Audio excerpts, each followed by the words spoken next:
আসসালামু আলাইকুম। আমি দিলারা হক সিলেট থেকে বলছি।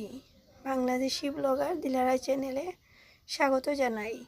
কাছে এবং দূরে, দেশ এবং দেশের বাইরে যে যেখান থেকে আমার আজকের ভিডিওটি দেখছেন কিংবা দেখছেন না, আমি আশা করি আল্লাহর রহমতে সবাই ভালো আছেন। আলহামদুলিল্লাহ, আল্লাহর অশেষ মেহেরবানিতে আমরাও ভালো আছি। প্রতিদিনের মতো আবারও চলে এলাম নতুন আরেকটি ব্লগ ভিডিওর মধ্য দিয়ে। পবিত্র মাহে রমজানের শুভেচ্ছা জানিয়ে আমার আজকের ভিডিওটিও আপনাদের সাথে শুরু করলাম। তো আপনারা আমার সঙ্গে থাকুন, দেখতে থাকুন, আশা করি আপনাদের ভালো লাগবে। আর যদি আপনাদের ভালো লেগে যায়, প্লিজ ভিডিওটিতে একটি লাইক দিয়ে পুরো ভিডিওটি কন্টিনিউ করবেন।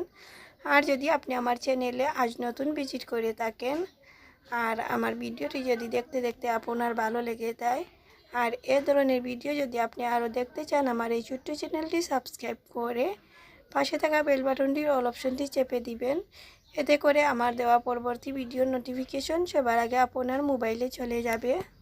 আর যদি আপনি অলরেডি এ কাজটি করেই থাকেন, তাহলে আপনাকে অসংখ্য ধন্যবাদ। ভিডিও শুরুতেই আমি আমার সেই বিরক্তিকর কথাটা আপনাদের সাথে শেয়ার করেই ফেললাম। জানি না আপনারা কারা কারা আমার সঙ্গে আছেন আর আমার ভিডিওটি দেখতেছেন।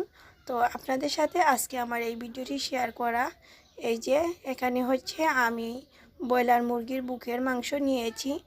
আর এভাবে করে যদি ব্রয়লার মুরগি রান্না করেন, তাহলে আপনি বুঝতেই পারবেন না এটা কি খাচ্ছেন, ব্রয়লার মুরগি খাচ্ছেন নাকি গরুর মাংস খাচ্ছেন।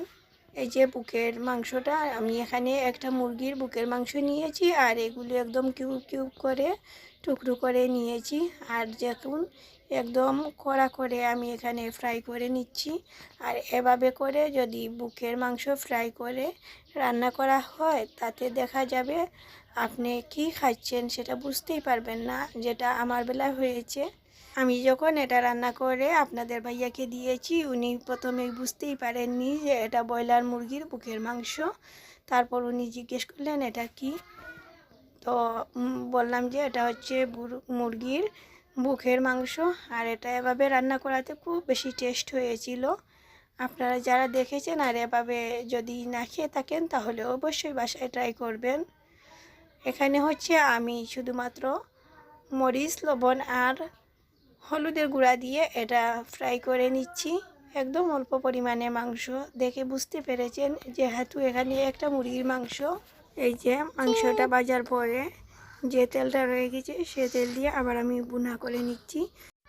এই যে এখানে হচ্ছে আমি পেঁয়াজ কুচি দিয়ে দিচ্ছি। আর পেঁয়াজটা নরম হয়ে যাওয়ার পর এখানে আমি বাকি সব মশলাগুলো দিয়ে দেব। তো আপনাদের সাথে রান্না করতে করতে আমি আমার কিছু কথা বলে নেই। তো আমার কণ্ঠ শুনে আপনারা বুঝতে পেরেছেন আমি কতটুকু সুস্থ আছি বা অসুস্থ আছি। আমি 1 মাস থেকেই প্রায় অসুস্থ। তো আপনারা সবাই আমার জন্য দোয়া করবেন। আমার আসলে খুব বেশি ঠান্ডা লেগেছে আর ঠান্ডার সমস্যাটা এখনও যাচ্ছে না। আমার কণ্ঠ শুনে আপনারা হয়তো বা বুঝে ফেলেছেন যে আমি এখনও সুস্থ হইনি। আর দেখা যাচ্ছে কি আমি ঠিক মতো আগের মতো ভিডিও দিতে পারছি না। 4 দিন 5 দিন প্রায় 1 সপ্তাহ হয়ে যায় একটা ভিডিও আমি দিতে। তো আশা করি আপনারা আমার ভিডিওটা ফুল ওয়াচ করবেন। যারা আমার ভিডিওতে আছেন, পুরো ভিডিওটা দেখার চেষ্টা করবেন। আর আমিও যাদের ভিডিও দেখি, কোনো রকম কমেন্ট করে চলে যাই না। যাদের ভিডিওতে ক্লিক করি একদম শেষ পর্যন্ত ফুল ওয়াচ করি। আর যাদের ভিডিও দেখি না, তা তো আর দেখা হয় নাই, কমেন্টও করা হয় নাই। যাদের ভিডিওতে কমেন্ট করি, ইনশাআল্লাহ আমি ফুল ওয়াচ করি। এটা আপনারা আমাকে বিশ্বাস রাখবেন। এদিক দিয়ে হচ্ছে শরীরের অসুস্থতা, যেহেতু ঠান্ডার সমস্যা আর সর্দি কাশির ওষুধ খেলে অনেক বেশি ঘুম পায়, এটা আপনারা সবাই জানেন। এদিকে হচ্ছে আবার রমজান মাস, বাড়তি কাজ, বাড়তি ইবাদত, সব কিছু মিলে সবার ভিডিও আমি ঠিক মতো দেখে উঠতে পারছি না। তবে আশা করি রোজা যাওয়ার পরে সব ঠিক হয়ে যাবে। দয়া করে কেউ ভুল বুঝবেন না। কথা বলতে বলতে এখানে হচ্ছে আমার পেঁয়াজটা ভাজা হয়ে গেছে। এরপর হচ্ছে আমি এখানে মরিচের গুঁড়া, হলুদের গুঁড়া, ধনিয়ার গুঁড়া, ঠালা জিরা গুঁড়া দিয়ে দিচ্ছি, গরম মশলা গুঁড়া দিচ্ছি। সব মশলা দেওয়া হয়ে গেছে। এখানে আমি কিছু পানি দিয়ে কষিয়ে নেব।